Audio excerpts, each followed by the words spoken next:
This podcast is sponsored by BetterHelp. BetterHelp is an online platform that helps you find a therapist that will match your needs. BetterHelp offers live video chats, open discussion conversations with real therapists in real time if that's what you need. I personally love it and have used it now for almost 2 years. I would really recommend, if you need someone to talk to that is not in your family or your friend circle, that you reach out to betterhelp.com and you will receive 10% off if you use my code BGP. So again, that's betterhelp.com/BGP to find the right online counselor for you. Hi, welcome to Big Girl Pants Podcast, where we talk about health, wellness, careers, parenting, relationships, and everything in between. I am your host, April Melton. Sit back, relax, and enjoy the show.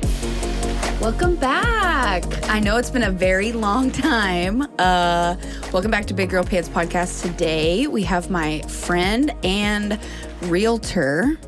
I know that's what we're going to talk about a little bit. Alyssa Helfert, right? Yes. Did I say that right? Yeah. Okay, cool. Yeah. All right. Welcome. Thank you. Welcome to Big Girl Pants Podcast. I'm happy to be here. Oh my God. Yay. So I know you from working with you previously in staffing and recruiting, but you're no longer doing that. No. You're now in real estate. Yep. And you're a mom. Yes. And the original idea of this episode was bad moms because we're fucking terrible. Yes. We're the worst. We're the worst. But it's funny, we were on a really good, we were having a really good conversation about buying homes. So I think I'd want to start the episode talking about that a little bit. Okay. I've never had a realtor on the podcast before. So I'm honored. You should be. I do want to talk about that a little bit and like the current state of the market and why people should not be afraid to buy a house right now. Yeah. And then we can kind of flow into how we're terrible mothers and shitty human beings. It's an easy transition, really. Listen, the two go hand in hand, okay? Yeah. Because I like to have a job. So weird. Right? Yeah. So we bought our house in April of 2021 when it was like the market was absolutely insane. It was super hot. People were giving way over asking price just to try to get a house. It was like, in the middle of the pandemic, a little bit post, the craziness of 2020, but everybody was moving here from like California and Florida and like maybe the East Coast too. Like people were all moving here. I'm sure you saw all of it. All of it. How long have you been in real estate? 3 years. Okay, cool. So you just got in at the best time. Yeah, not on purpose. All the crazy shit. I had just bought my house in Plano. Yeah. And I had a great experience. It was before everything went crazy. I got a nice low rate. I didn't compete with anybody to get my house. Got my house for a great price, under asking. So, and then I decided to get into real estate. Yeah. It was just something I always wanted to do. And I had no idea the market was going to be that way. So really it was just divine timing. What a nice learning lesson for you, because now that you've gone through all of this crazy shit, you get to, once things stabilize and normal out, you'll be like, this is amazing. This is so much better. Yeah, it is so much better. And the reason that it's so much better is that ethically, it's so much better because I can give my clients so much more opportunity to get what they deserve, really. Yeah. We can negotiate. Before we were offering, hundreds of thousands of dollars over asking on some houses and not getting them. Buyers paying for a title, survey, everything. You're coming out of pocket to pay for everything for houses. And not get it. Well, and, that's if you get it, then you're paying for, that's in the contract. We have to put in the contract that you're paying for title, you're paying for survey, you're paying all these hundreds of thousands of dollars over asking sometimes. You're waiving everything. Yeah. And I felt terrible. And my clients were just happy to get the house. They were just, thank you so much, Alyssa. It's okay. We're just so happy we're here. And I felt horrendous. I felt awful about it. Right. Because what should be happening is there should be some negotiating. You should be getting something out of this. And financially, you shouldn't, of course, it's stressful and there's going to be some financial tension there always. Nothing's ever going to be perfect. But in any situation in life, but especially when you're buying or selling. But it just really weighed on me a lot. It sucked. And now, I can negotiate like crazy and I love it. It's my favorite part. Because you get to represent your buyers and do the right thing by your buyers versus just like, hey guys, we got to pull out all the stops just so you guys can get this house. Yep. Yeah, we were really lucky. We found this house. We looked at, probably, I don't even know how many houses. 30 something, something dumb. And then like everyone we looked at, like they were great, right? It was just not the house for us. Right. But we would go through and let's say we would take a Saturday and we'd look at 10 different houses on a Saturday.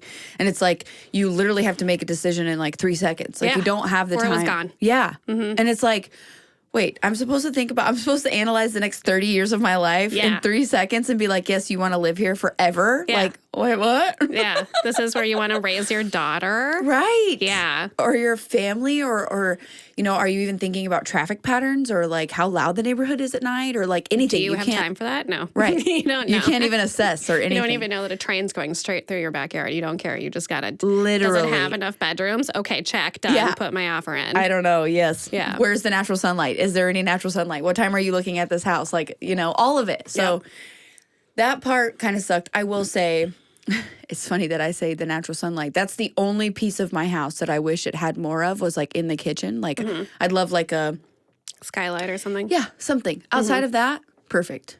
Good. Yeah, like we got very lucky. But we didn't have to negotiate. We actually got the house for $11,000 under what they were asking originally because the house had no offers. Okay. And I think it was because my daughter's room was like a dance studio. Okay. So it had like a different type of flooring, floor to ceiling mirrors on one wall, and then like these hooks. Yeah. In the ceiling. Yeah. And you're in Fort Worth, right? Yeah. Fort Worth. Some areas were competitive, but and I'm right on the other side of Keller. Okay. So like Keller, super high demand. Yeah. Super desirable area. Yep. Well, I'm in Northwest ISD. Okay. So even though my daughter goes to Keller because her dad lives there, I didn't have to live inside of that school district. So I would save. It didn't matter to you. I saved like probably 40 or 50 grand on a house. At least. Right. At least. Yeah. Yeah. So we got lucky. Good for you. That's amazing. Makes me happy. Yeah, it's good for me. Not good for anybody else who was trying to buy a house at that time. That shit was insane. Yeah, the Frisco, Plano, Allen. Because you're here. Mm-hmm. Yeah. Your house is in Plano. You work in Collin County. I work all over the place. I sold a house in Hazlitt. Oh, okay. I'm all over the place. I prefer to stay close. Did you sell Vinny's? Were you Vinny's realtor? No. Oh, okay. No. So, they did a new build. So I don't know that they used a realtor. Yeah. But Jen is a lender. Yeah. So she's got some realtors that she works really closely with and sent her a lot of business. Yeah. So I'm sure if she did, she'd probably put one of them on her sale. For sure. Yeah. One of our old coworkers. Probably. Yeah. Yeah. So tell me about that. Like, tell me. Let's tell people. Number one, interest rates are insane, right? No, they were. Well, you mean being in the 7s? Well, because I got mine at 3.5. Yeah. Yeah, but the likelihood of it getting down to that again, slim to none. Okay. It'll never get down to the 2s. So why did it get that low? They were trying to shift the economy. Okay. We had so much going on with COVID. They were trying to encourage people to purchase homes and to stimulate the economy and growth. Yeah. Backfired, obviously. Clearly. Yes. But we're on our way down to the dumpster fire that could potentially be. I don't know. Okay, be positive. All right? I know it's hard. You don't look like a fat cat when you're pregnant, okay? Be positive. Oh, man. So rates were in the 2s. Okay. And you're only going to get that 2.5, 2.75 rate if you have perfect credit, right? Yeah, which my husband did, but I think that we maybe, like, wherever the rate was, we missed it by just... Right. Yeah. So, and still in your 3s, they're just handing up money at that point. It's like free money. That's crazy. Yeah. And we'll probably never see that again. So we're in the 5s right now. Okay. For FHA loans, 30-year fixed FHA loans. And that is really, really good. The national average is 7.2. So then we weren't really crazy. No. That's why, and because people got used to seeing 2s and 3s. Of course. Which has never, ever been seen before. Okay. I mean, back in the 80s, we were in like 16%. 16%? Yeah. I mean, and that's But they were like selling houses for like 60 grand. But back then, 60 grand. I know. Was a lot more. And now you can't be a first-time home buyer in this market anymore. Less than not like here in 300. North Texas, hardly. Yeah. It's hard, really hard. It is. Because a lot of investors are coming and swooping up those cheap Also, houses. So. fuck inflation. I know. Yeah. Right? Because my paycheck isn't seeing any of that inflation. You know what I'm saying? Right. Yes. My paycheck is not inflated. Right. Yeah. Everybody's everything complaining else about is. eggs. Great. I went to go buy butter the other day to make cookies, and I was Everything. like, no, I can't make cookies, guys. Sorry. Listen, it's not happening, okay? Butter's I'll like use $10. coconut oil. We'll try that. We'll do another Yeah, I'm like, we're Sorry, kids. We're We're going to have to try adapt make these recipes. healthy cookies, Plant-based now. cookies. Oh my god, they would kill me. My husband is literally like, he sent me this meme the other day where it was like, you think you're eating like a king or something because I eat bacon and eggs every day. He's like, literally, this is the most expensive breakfast you've ever like chosen to eat. I'm like, well, I was eating it when I was poor, so like I don't know. Your brain doesn't understand. I can't compute. I Right. don't know. But he does so all the grocery crazy. shopping, so like when shit's expensive, he's the one who sees it. He knows it, yeah. And you're like, God. I'm just existing, bro. I'm just here. I'm just here, man. Whatever, dude. I cook. I make the Right. food. Okay, how about that? You're like, I'm building a human right now. Shut up. So they're at 5% right now, which is pretty good. So people should be less concerned about buying a house when the interest rates are at this rate. Yeah. Okay. Yeah. And it's I absolutely hate the term. I hate this term, but I'm going to use it. Sure. Date the rate, marry the house. Yeah. Because you can refinance. All right, Dave Ramsey. I hate it. I hate the term. Yeah. But it's a jingle that sticks with people. And if you can get, if you can get a house that you love right now, we're getting to a point where we're kind of losing some negotiating. Just because we're getting into the busy season, it's March, April, May are the busiest seasons. Yeah.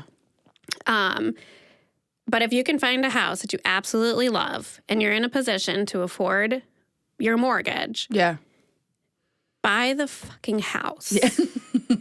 Because it's going to be more, it's just going to keep going up. Yeah. I mean, it's never going to go up as fast as it did over the last couple of years. Right. You're not going to gain equity like we did in those last couple of years, but it will continue to go up. I don't care what your mom is telling you. Right. I don't care if your dad, whatever. Don't listen to your mom. Don't. It's going to keep going They up. bought houses for 20 grand, like in the 40s. So what do they know? 16% rates. So go away. Yeah. But they, My mom didn't have to have a job. So, right. Here we are. Yeah, everybody could afford everything. Didn't Right. matter. Eggs free. Yeah. Eggs are free. Butter, 50 cents. Yeah, we I don't churned know. it ourselves because we had the damn time, I know, what a life. Simpler times. Yeah. Lovely. Right, but it's like really you can refinance. Yeah. And really we're at right around 5.7. Okay. Right now, and that changes. It can change tomorrow. That's how quick it can change. So you have a general, point where you'll know what you can afford. Yeah. Buy the fucking house if you like it. Do it. Because everybody that I would talk to a couple of years ago is like, oh, I'm waiting. And the houses that they looked at were grand and glorious and beautiful and whatever. And they were $350, $400. Right. Those houses are now $600. Exactly. They can't, there's no way that they can afford them. I couldn't imagine. No way. Yeah. And they're pissed. Yeah. Because now they're looking at Right. real crap holes. And, Shanties. Yes. And this is what's in our budget now. Yeah. Right. Yeah. That's what I think my ex-husband is looking to buy a bigger house because they live in her home, which was like a 3-bedroom, like a 3-2 in Keller, but they're now subjected to this school district, so they have to buy in this school district. Yeah. So now they're looking at houses that are like, between 5 and 6 or 5 and 650. Yeah. Where like, they're selling hers. I think she bought hers for like 180. I know. And I'm like, oh, if only. I know. You can't even find that anymore. But she's, she bought it at 180 and then she's going to try to sell it for 380 or something. Like, that's how much value has gone up in her home. But then they have to turn around and buy a $500,000 to $600,000 house just to get to what they want. Right. Which is something that's comparable to mine. And we paid $369 for it. Yep. Right. How much are you winning? Right. It's hard to wrap and their kids are, our kids are, Chloe's 8 and their daughter's 10. So it's like, you guys are at least going to be here for the next 10 years. Right. So it's an investment, obviously. It is. Make it something you love. What are some tips that you would give to people who maybe are still renting, but they want to buy? Yeah, get with a lender. Okay. Talk to a real estate agent that you like, that you trust. Talk to Alyssa Helfert. Talk to me. Talk to me. And we'll plug your information in the episode too, like your business page and all that, so that anybody who wants to talk to you about buying a house, they can. Yeah. Yeah, I would love that. Yeah, and the reason that I say talk to an agent that you trust and that you like is because we have relationships with really good lenders. There's a billion lenders. There's a billion real estate agents. You can throw a rock and hit 10 at once, right. Yeah. So there are really great lenders that will pull your credit, look at it, tell you exactly what you need to do to get it up to a point where you can afford a house, you can get your rate down. They'll tell you generally what you can afford, and you can plan for that. Yeah. And that's what you need to do. And a lot of people, they're scared to do that. People don't like looking at their finances. They don't like... Who likes to... That's like the most emotional thing there is. Yeah. Look at all the past mistakes you've made, Wait, what? You're going to look at my spending habits? You're going to look at my crack addiction with my bougie coffee with 40 mods? Bougie coffee I've ever ordered. You're like, who am I right now? Listen, it's for a pregnant girl, okay? She gets whatever she wants. The app. I was like, pick up. I'm not going to go to that counter and be like... 4 pumps I'm not doing 2 this. pumps that, 3 shots, venti. But yeah, it's a very emotional process. And like, I was really lucky, and I don't say this bragging. I'm really lucky that my husband has so much more life experience than I do. Yeah. Because when I was married the first time, my ex-husband bought his home before he met me. So I got the privilege of living there. Like, that was it. Right. And then we sold it, and I really wasn't even a part of that process, but once we are going through all of these things, and Matt already has all this experience where he's like, no, you literally, and he's like so good with money anyway. He's like a unicorn. Yeah. He has no debt. He doesn't have a car payment. He has a perfect credit score. Yeah. So like every lender would love to work with somebody like him because he literally gets approved in easy. 30 seconds. Yeah. Well, where me, hot mess, like shitty fucking credit, debt, credit card debt, car payment, student loans. Like, I had everything. Yeah. So we're the exact opposite. So when we got the mortgage, it was just in his name. Mm-hmm. And it's very common, by the way. Oh, okay. Yeah. That's good. Yeah. All right. So don't feel any type of way. It's super common. Well, and you know what? The more I think about it too, the more it scares me, because if I were on the mortgage, if we both had a similar credit score, then it would have been like, the lender would have been like, oh, you guys are approved for up to $1 million. And I'm like, don't fucking tell me that. Yeah. Like, don't tell me I could buy $1 million house. Like, that's insane. Nope. And I won't say his salary, but he got approved for up to $650,000. Yeah. What? Yeah. We're 3 people. Why do we need a house that big? Yeah. You know? But Right. like, I do understand that like we live in a different area where home values are not that high. Mm-hmm. Like if we lived in Seattle or California or something, that would literally be a $650 is a shack. right, Yeah. like a 2-bedroom, 1 bath. Yeah. Like you guys don't get approved for anything, Yeah. right? So we're very lucky. But now that I see that like what my friends are going through, and then trying to buy a house and trying to get qualified to buy a house, like all of that stuff. Definitely talk to a lender, talk to someone who knows what they're doing, and then start to plan and set yourself up. So set yourself up for that plan. Yeah. Like, but a lot of people don't like the emotional process of having to reevaluate their spending habits. It's definitely a growing. Right. Like, don't tell me practice. don't tell me what to do. Yeah. Like, don't tell me what I can and can't spend money on. Like, don't tell me how to live my life. Yeah. Yeah. Yeah. So that's you hard. really have to face some bad choices that you've made or maybe are still making. Yeah. And you really have to become an adult. So, Ugh. yeah. Even at like 35. Yeah. It's still just like, Yeah. Well, I mean, and the older you get, the worse you feel about it. yeah. You know? Like, I should be here by now. I should have this by now. I should be doing this by now. Like, whatever. So then there's a lot of people they don't want to even entertain. It's way more fun to just keep spending money and being irresponsible. Yeah. Yeah. Except rent keeps going up. Right. You know, I hear all these people, their rent for their little apartments are way more than my mortgage. And I'm like, whoa. Dude, we were paying like almost $2,000 for rent for an apartment. Yep. Yeah. My mortgage is $2,500. Yeah. Like, what? What? Right. Wait, what? Exactly. Yeah. So and they're only going to keep going up because there's such a demand for rentals right now. And there will always be because there's more people than there are homes. Yeah. And wealth is held in a small pocket of people. Right. And those people, they invest in real estate. Right. Because it has the most equity. Yeah. You get the most return It's the most beneficial. Right. Yeah. Owning real estate. It's the safest investment you can make is real estate. Right. And so people that have a lot of money, they understand investments. They understand financial literacy. And so they purchase these investment homes right underneath first-time home buyers. Those are the people that would need that $150,000, $250,000 house. And they rent it out. And it's this vicious cycle. I know. So. And a lot of people are doing that now, too. A lot of people were doing it more, obviously, in 2021. Like, people were just buying up properties, like, left and right. It was, like, the hottest thing to do. Yep. But. Yeah. Financial literacy should definitely be taught in school? Required course. Shut up. In high school. That's too much. That's too much to ask. Wait, and also taxes? That should be a part of financial literacy. Yeah. Because it's just. I know. Yeah. I know. Yeah. It's a struggle. Yeah. I feel like that all the time. I'm like, what the hell are we teaching our kids at school? Yeah. They don't even know how to boil an egg. Right. What? You don't know how to get a stain out of a carpet? Like, what? Like, what are real life geometry for sure? Right. Spheres, cylinders. Yeah. All that shit. Yeah.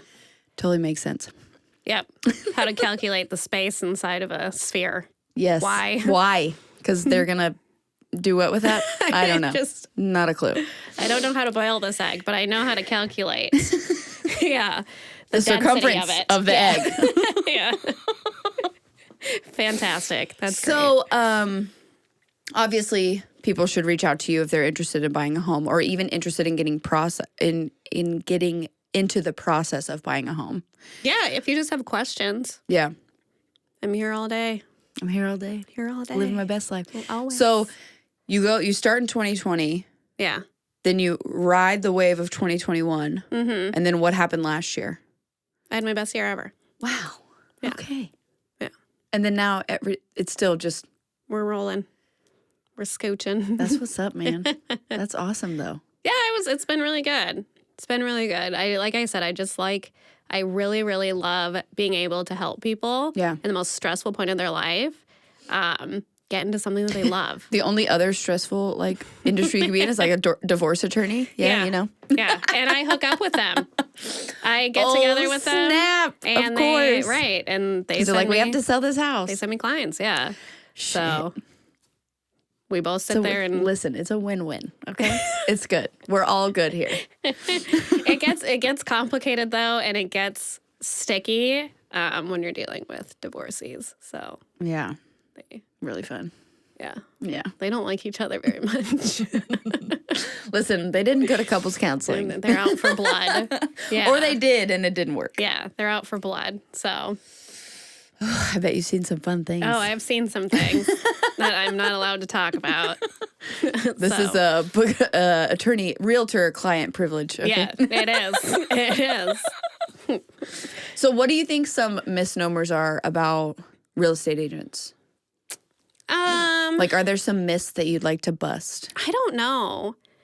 Maybe do you have anything that you think of? So here's the only thing that I would say that a lot of people, first time home buyers, I think that there should be a guide or Absolutely. A list. Hey, I have one. Right. Of course you do. So a syllabus. Yes. If you will. Yes.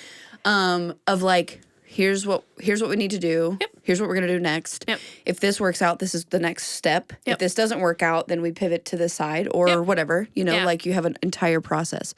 Because I think that it's terrifying.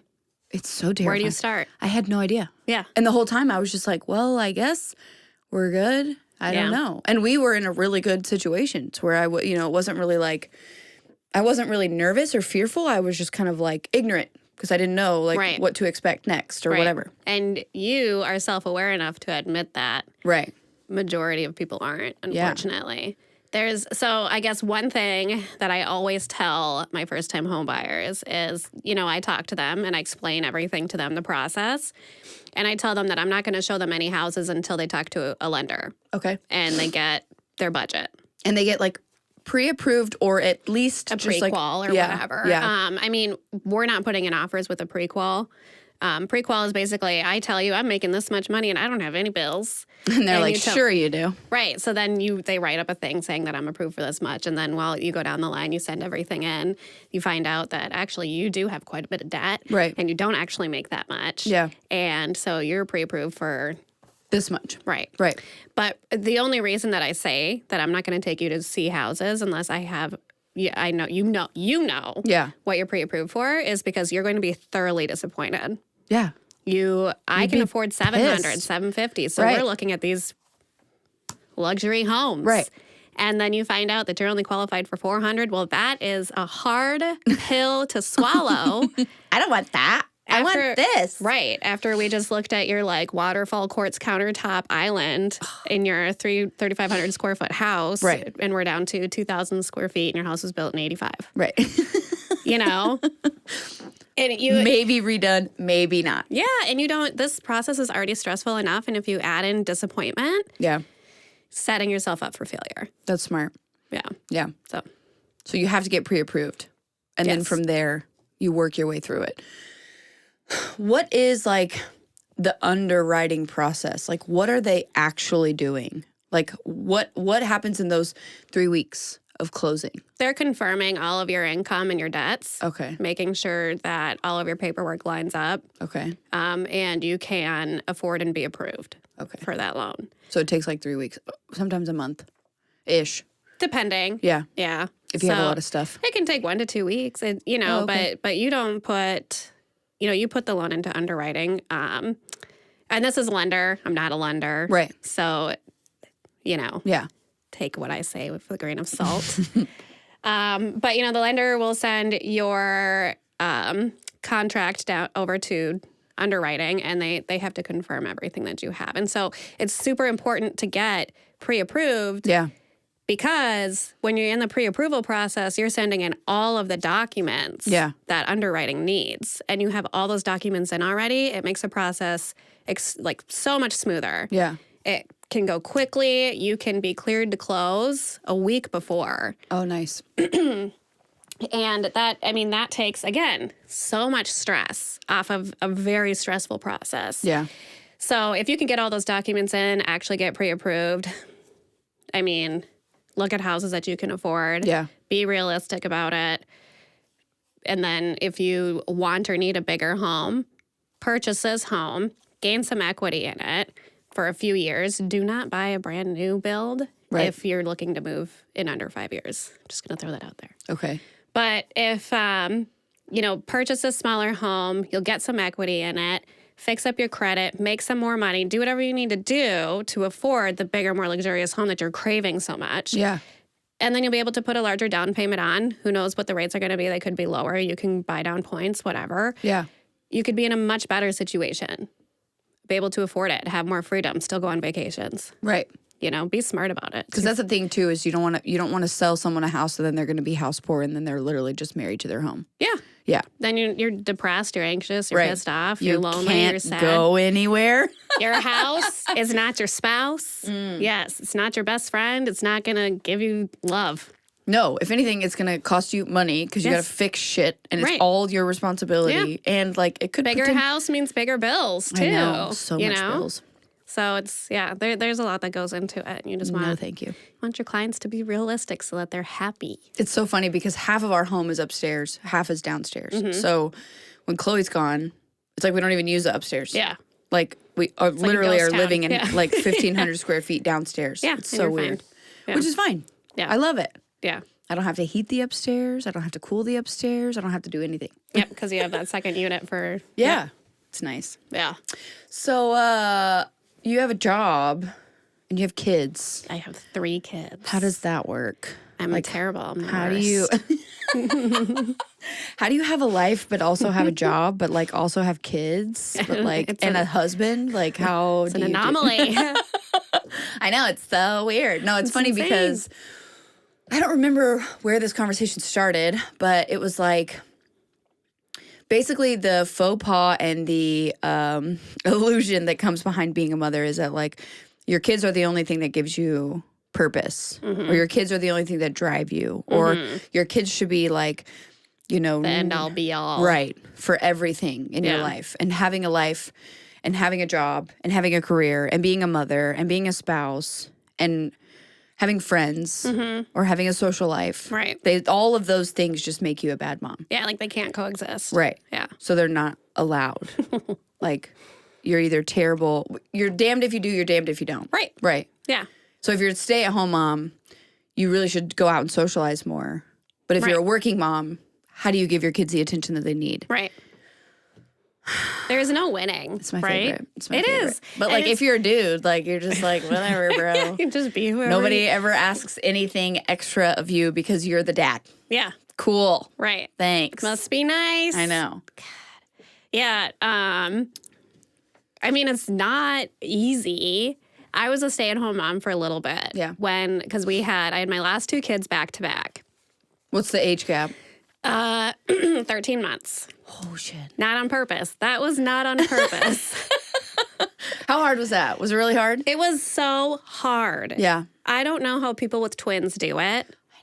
I mean, because Aria was a little bit over 1 and Jackson was a newborn, and I was losing my mind. My hair, my sanity. Yes, just going absolutely insane. And all I could think about was if I had 2 newborns, How do they do it? there's no Dude, way. triplets. Oh, no. What? I can't, my brain can't even go there. can't even It like compute. shuts down. It's Right. like, no. It's like, absolutely not. This is self-preservation at its finest, okay? We can't even think about that. I'm coping the best I can right now, okay? It was so hard. It was so hard. And being a stay-at-home mom was so much harder for me, in my opinion. Oh, it's like prison? Than being a working mom. Weird. Yeah. I was desperate to talk to anybody. Mm-hmm. I would go outside and somebody was walking their dog. That poor soul was... Because I would just unleash. Hi, what's your name? My name's Alyssa. How's it going? Hi. These kids are driving me crazy. Yeah. And it's actually, it's funny because, it's not funny, haha, it's funny, ironic, because there was, I don't remember her name, but the mom who basically just murdered her children. Yeah. She was on 12 different medications. And she made the terrible decision to murder her children. And there are other moms who in the history of parenting have killed their kids. Yeah. And it's like, at what point, which you and I were talking about mental health too, not even in just mothers, but in humans Generally. in general, like, at what point do we get to acknowledge the fact that parenting and being a mom and a dad are like the hardest jobs that there are? Yeah. And if we don't start supporting our parents, like, then these horrific fucking events are going to keep happening. Yeah. Like, what doctor approved for this woman 12 medications and she's taking care of 3 children? Yeah. Like, you can't even operate. Prescribe a nanny. You can't operate heavy machinery Yeah. if you're under 12 medications, but you can attempt to raise humans. Right. And I'm not excusing her behavior. I'm not giving her a green light. I'm not doing any of that. I mean, it's the same concept as it's very different, but it's the same concept as the people, that break into churches or mosques or schools and shoot up the schools. Right. Nobody is sane. Those people are not sane. And most of those people are on also SSRIs or antipsychotic medication. Yes. So when do we get to take all of these things into consideration? Right. Like, at what point? And I'm not saying the medication doesn't help you. Big pharma goes down. Right. When it stops being... And I'm not saying that it doesn't help, because in some people they do need medication. Right. Absolutely. But But now 12 it's prescriptions? profit. That's too much. That's insane. That's insane. Nobody's body chemistry, nobody's mental acuity can survive through 12 different No. medications that are also hugely altering, like mind altering drugs. Yeah. And tell me that they don't like change. They do change your brain chemistry. Absolutely. They change everything about you. Is to change your brain chemistry. She said she heard voices. Yeah. And the male's voice told her to kill her kids. Yeah. Like schizophrenia. Yep. Something. Yeah. Medication side effect. Like whatever it was. Yep. But it's like, I don't understand. And I think that like, not to go on a rant or a tirade, but like, I think if you look at other countries and the way that they treat moms and the way that they treat families when they decide to have children and the space that's made for them and the accommodations that are made for them. Yep. Like, at what point are we going to decide to... When it stops being a big driving force of income. It's just so insane. It's absolutely insane. I don't know, man. I don't get it. Yeah. I mean, all these other countries have, free health insurance. While it's not necessarily free, taxes are so much higher. Right. Still, I mean, they get months of maternity leave. But we pay a lot of taxes at this point. We pay a lot of taxes. So what are we paying for? Roads? And like, Hardly. These shitty-ass roads. Like, what? All these potholes? Yeah, I'm sure. Yeah. Here's your dollars, hard at work. Okay. Yeah, the high school's parking lot isn't big enough. But also, like, if we're paying for roads, who are we paying for roads? Let's just take Texas in particular. Yeah. Are all of these people who are working on our roads legal? Oh, probably not. Are they citizens? Probably not. Probably not. But these are government contracts. Right. That the state is, say the state government. Okay, yeah. Paying the contracts. Yeah. Paying the contractors. Yeah. But they'll go out and get people who are not citizens to build our roads. Right.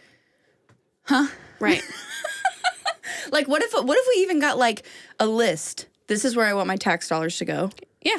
I would choose, healthcare, some type of paid parental leave, and, schools. And maybe if there's some leftover roads, right? Like, right. But no, we can't do that. We spend all of our money doing some other Who knows? bullshit. Who knows? I don't know. Yeah. I mean, and maybe this is where getting into the political space would be beneficial, right? I mean, you have an opinion. I always say that I don't want to hear your opinion on politics if you don't vote. Right. Because what's the point? Right. And I'm not involved in any political campaigns locally at all. I don't know anything that's going on with the city. And I hate to say it, but I don't, because I don't think it matters. Right.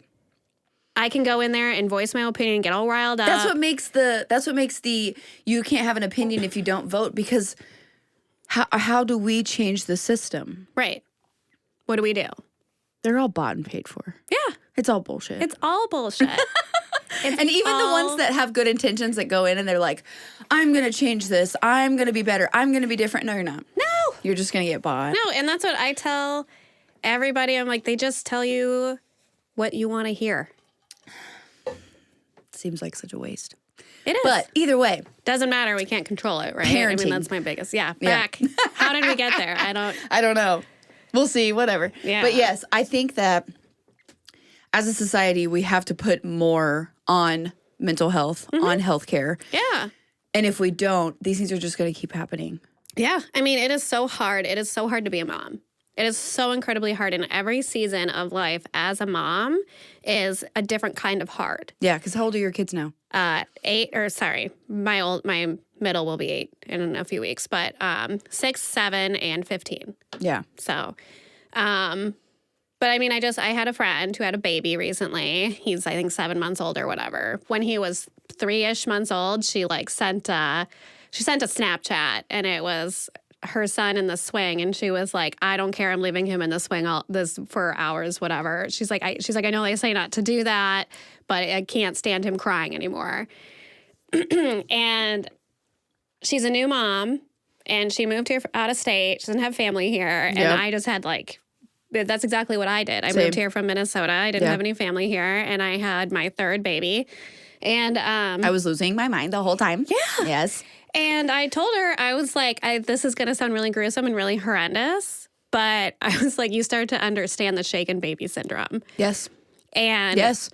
You start to understand why moms get to the point that they get to, because we do not emphasize community or the mental health of a new mom. Yeah. And when you start to get overwhelmed and frustrated and you feel like crap, you don't want to talk to anybody You're about exhausted. it because there's such a faux pas around it. You know that it's bad, that you are so frustrated. Right. Of course it's bad. Do you think I like this? Right. Right. But it should You be think like, I'm happy like this? It should be so normal because it's every single parent feels that way.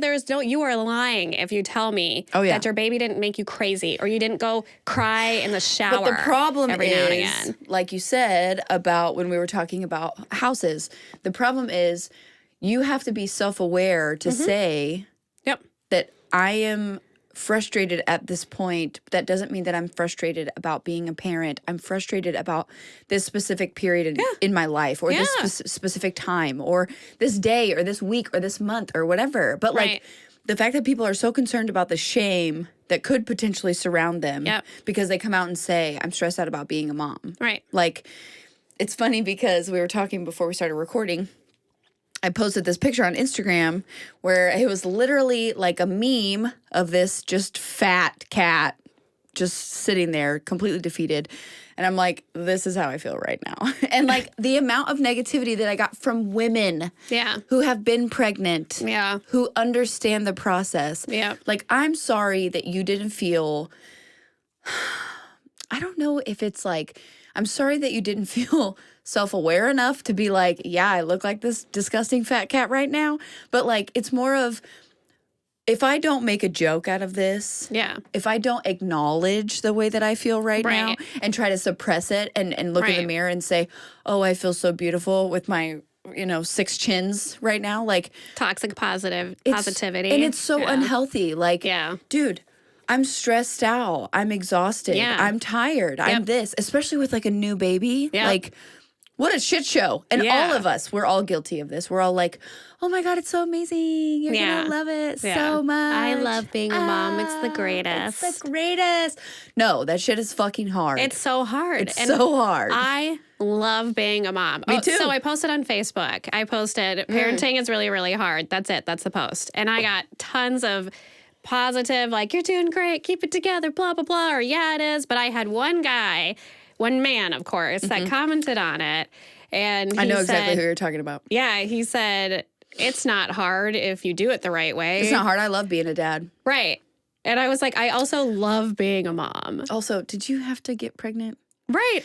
Did your entire body saying something you can have to go through this roller coaster of fucking weight gain and emotion? Love and enjoy things. And hormones? That are hard. No.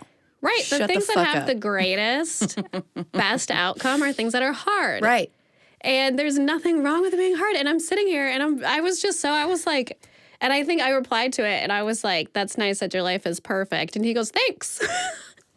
Again, the self-awareness factor, really fucking low. I was like, dude, I bet you hardly were around and you're the mother of that child. Especially during the infancy. Did everything. Right. And you just showed up for the fun And you know parts. what's really convenient? Being a part-time parent. Yeah. Yeah. It's very convenient. Very convenient. And you can Makes you look like a rock star. You can be really good Yeah. when you only have to do it 2 weeks a month. Right. Or 2 weekends a month. I was going to say, every other weekend. Right. And then 30 days in the summer. I could be really good at I could something be the best parent 6 days ever a month. if I only had my kids. Literally. But we don't get that, okay? We don't get to do that. No. I know. And it's like, it's the most, you're right, it's the most rewarding experience I've ever had, ever. But it's also the hardest unpaid internship that I've ever had in my life. Like, Absolutely. Nobody fucking tells you how to do this shit. Well, and they can't because everybody's so Everybody's different. kids are different. My kids are different than your kids. Right. Like, and both, your two, when you have this baby, him and Chloe are going to be entirely different. completely opposite. Yeah, they're going to, I mean, the way that they respond happen. to things, what works, what doesn't work, what they enjoy, what they don't enjoy, completely different. Right. And you're going to have to navigate that and just take the punches as they come. And be the mom. Yeah. And support your kids. Yeah. During their differences. Yeah. It's going to be great. It will be. And it'll suck sometimes. It's totally fine. Right. It's totally fine that it sucks I think if sometimes. we're not realistic about the sucky parts of this beautiful life that we get to live, like, we're so fortunate, obviously. Right. We live in an amazing country. Yep. We have the ability to have our kids however the fuck we want. Yep. Right? Raise our kids however we want. We get a choice. There's no dictator, breathing down our necks, telling us what we have to do. Yeah. But it's like, in the same respect, I do wish that we valued community more. Yeah. I wish that more women would not only offer the support, but like, I wish that was more of a custom because I was the same thing. When I had Chloe, I was in North Dakota. I was by myself. Yeah. And somebody asked me this question the other day. They were like, do you think you had postpartum depression? And I was like, I don't even know that I knew that that's what it was. Yep. Yeah, absolutely. I was just like You're just in survival existing. mode. Yeah. Yeah. Yep. And then I'm like, oh, well, yeah, I'm probably suffering from something. Like the one time I got to leave the house a day was to go to the gym when the kids club was open because I lived in a city where there was, no one there to just watch my kid, no one there to just come over, let me take a nap. Like, but we don't really have a society that allows for that either. No. It's like, when am I supposed to do that for somebody else? Right. Right. Yeah. I don't know. Yeah. I mean, and I try to go out of my way for my friends all the time and just, they can stay here or I can go over there and help with them or whatever.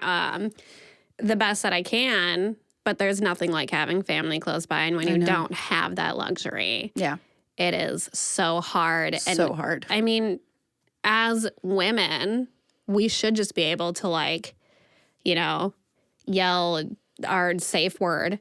Right. And somebody I'm tapping out. Yeah. I can't handle it. Somebody come tap me in or something. And someone should just be like, all right. And whatever, come over and help out. And I hate to say people should, because that's assuming that everybody's got time for that shit. Know. But, well, we don't. We live in a capitalist society. We need to make as much money as possible. Who cares about mental health? Exactly. What does it matter? Right. Yeah. No, you need to buy a bigger house and a better car and a Mercedes and this and that or whatever. Yeah. Where's your kids to Italy? Yeah. What's going on? Yeah. You're not rich enough for me. You're too poor. You don't have a jet. You've never flown private. Ugh. Gross. Loser. Yeah.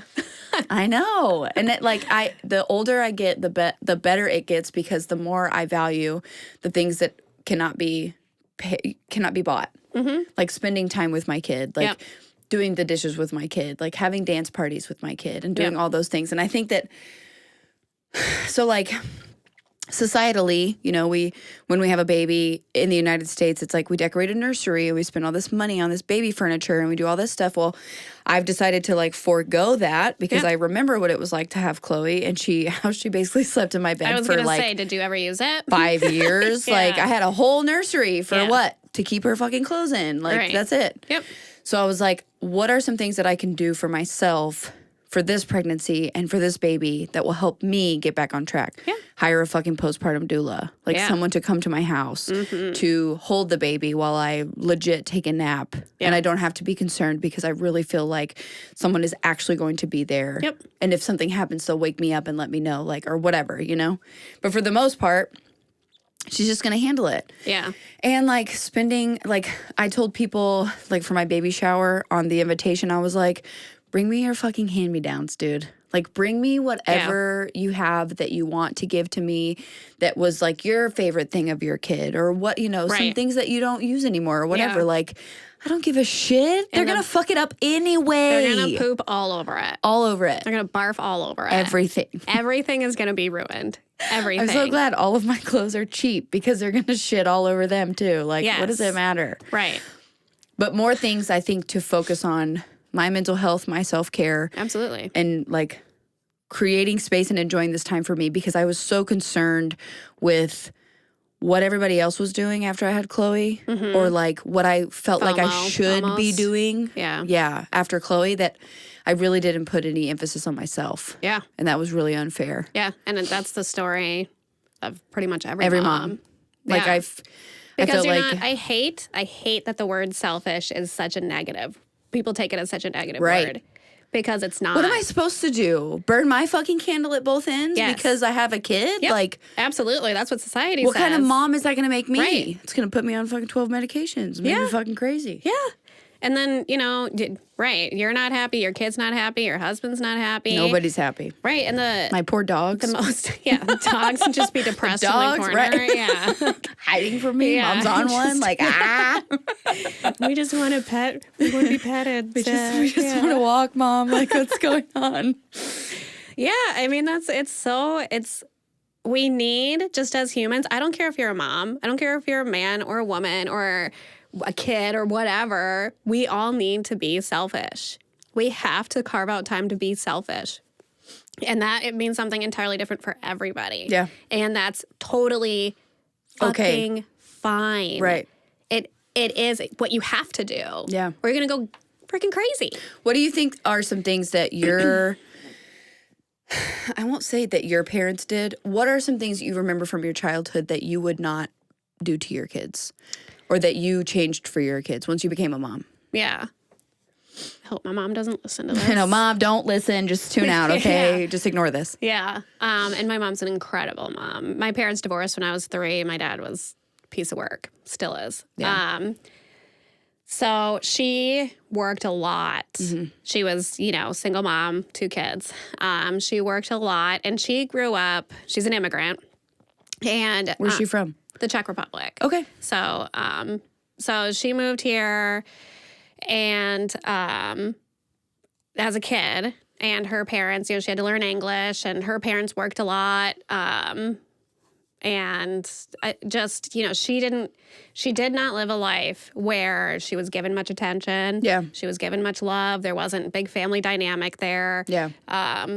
So then she got married, had us, husband's pile of shit, leaves him, and she just didn't know how to do the family things, love, affection, all that. She's just not that person. She didn't grow up with it. So we never went to do things together. We never had those, you're talking about dance parties, and I do those. Yeah. I do things with my kids all the time. Yeah. We were going to go out to dinner last night, for example, and it looked like it was packed. And we turned it in the same parking lot as a movie theater. And we were like, so if a movie's playing, and we just picked out a movie, and we all had impromptu movie night. And it was awesome. It was perfect. It was everything that I wanted. Hang out with the kids, order some food, watch a movie, watch Puss in Boots, which is hilarious. Super cute. And I just, it's just stuff like that. Just making those memories and building that relationship with your kids is so incredibly important. Because as an adult, I realized that was missing in my life. Yeah. And I established that with my mom. I forced it. Yeah. I really forced it. I remember really clearly the first time I told my mom that I love her and gave her a hug when I was leaving. Hugs, not a thing. I love you, not a thing. Yeah. And so I was like, I love you, Mom. And I gave her a hug. And I remember how awkward that was. And now it's like. And you were like, I never want that feeling ever again. I don't ever want that with my kids. I know. And now it's. And not only do I not want that with my kids, I don't want that for my kids. So I don't want my kids to think that that's not. Right. I tell everybody I love them. Me too. I'm that person. My friends, and my husband, my dogs. Some people I'm like, I love you. You're like, yeah, it's fine. I love you too. Back. I'm like, it's fine. I'm weird. It's fine. Yeah. I'm like, just know I love you. And I. Same. It's just. I say it. I overly say it. I do too. But I mean it. I do really, really care about everybody that has a part in my life. Yeah. And I try to give as much grace as possible. And I've had people royally screw me over and treat me like absolute shit, and I still don't hate them. Same. I refuse to hold that kind of. Because I feel like whatever it is that they put out, they're going to get it back. While they may not get it back from me, they're going to get it back. Yeah, and so I'm sorry. You're doing a disservice to yourself by holding on to negativity. And holding on to a grudge or anything. You're just sitting there. Can you have fun when you're pissed off at somebody else for doing something to you? Yeah, so who won? You're robbing everybody that's in your life. Who won there? Right. They did, not you. So they just live in your head like rent free. They're not even paying rent. Yep. Fuck them. No thanks. Fuck them. So, but yeah, that was huge. That was huge for me. And that was, my mom now hugs and I love yous 24/7. She needed somebody to tell her that was okay. She just didn't know. Right. That's heartbreaking. Ignorance is bliss. Yeah. Yeah. Yeah. And also really sad. Really sad. Yeah. Yeah. But I think, and I hate to take this kind of it almost feels like egotistical, but my mom was dating really, really shitty men.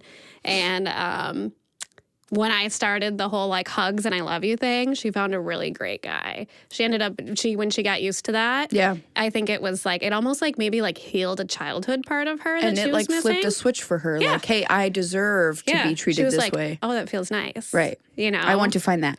Yeah. More of that. Yeah. She was like, oh, this is how it should be. Right. That I should be giving this and I should be getting this. Right. And she found a really, really great guy, and he's fucking incredible, and they are perfect for each other. They're hilarious. They're amazing. Awesome. I've never seen my mom so happy ever in my life. Isn't that the best? And it is the best. That's what we all want, right? Of course. And I think they've been together for... That's what good people want. Over 5 years now. I can't remember how long it's been, but... That's awesome. He's great. Yeah. So I'm the same. So like and it wasn't necessarily like the physical affection, because I got a lot of physical affection. I think it was more of the embracing and making space for your feelings. Mm-hmm. There wasn't a lot of that when I was little. Mm-mm. So like what I do with Chloe now is just like make sure like, hey man, if something makes you feel uncomfortable, if something makes you feel awkward, if you're not okay with something, like trust your intuition, trust your gut. Right. If you don't want to do something, or if there's something that you want to talk about, like I am here. Right. Please talk to me and I will hold space for your feelings. We can talk about it. Like my kid goes to therapy. Obviously her dad and I got divorced when she was really young, so like 18 months old. So it was almost like she never really knew us together. Yeah. Yeah. But that doesn't make her not want that. Right. So like having healthy conversations around it versus like each of us bad-mouthing the other person and making it seem like it's the other person, because your kids are 50-50. Like your kids are half you and half their other parent. They see a lot of themselves in both of you. So like you can't say something. If you say something negative about their other parent, you're saying something negative about them. Yep. And that was something that I had to learn the hard way. But it was like so everything that I went through as a kid and an early adult taught me how to be like a good parent. Mm-hmm. And I'm like so grateful for all of it. Yeah. Because if I didn't have all of this, then who knows what kind of person I would be, you know? Just walking around here wandering aimlessly or some shit. Just ruining lives. Yeah. Don't care. Yeah. You're like, it's all about me. Just literally killing everyone in my path. Like, it's fine. Yeah. Ruining everyone else's feelings. Toxic slug. Yeah. You know, you're just like. just dragging through. Just like mowing people down on your way. Exactly. So it's like teaching her those things and then teaching her like, she had her first boyfriend.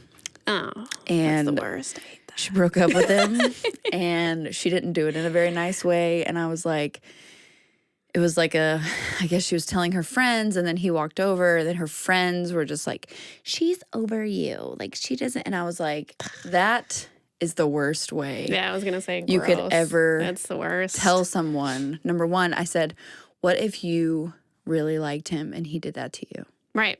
Like making her self-aware. You never. And that comes with maturity. Want to feel that way. But when you have somebody plant the seed in your head, right, that it becomes more prevalent. And I'm like, never again. No. Yep. And I do that with my kids as well. You know, anytime I see them say or do something that's, you know, not nice or whatever, I point it out to them too. Right. You know, and anytime I mess up, I overreact, I'm stressed out, I stop, I take a deep breath, I apologize to them. And then I tell them. You apologize to your children? I do. I apologize to them, and I tell them that I shouldn't have reacted that way. I should have taken a deep breath and walked away. Yes. Because I want them to know it's okay to not be perfect. Right. And that none of us are. Right.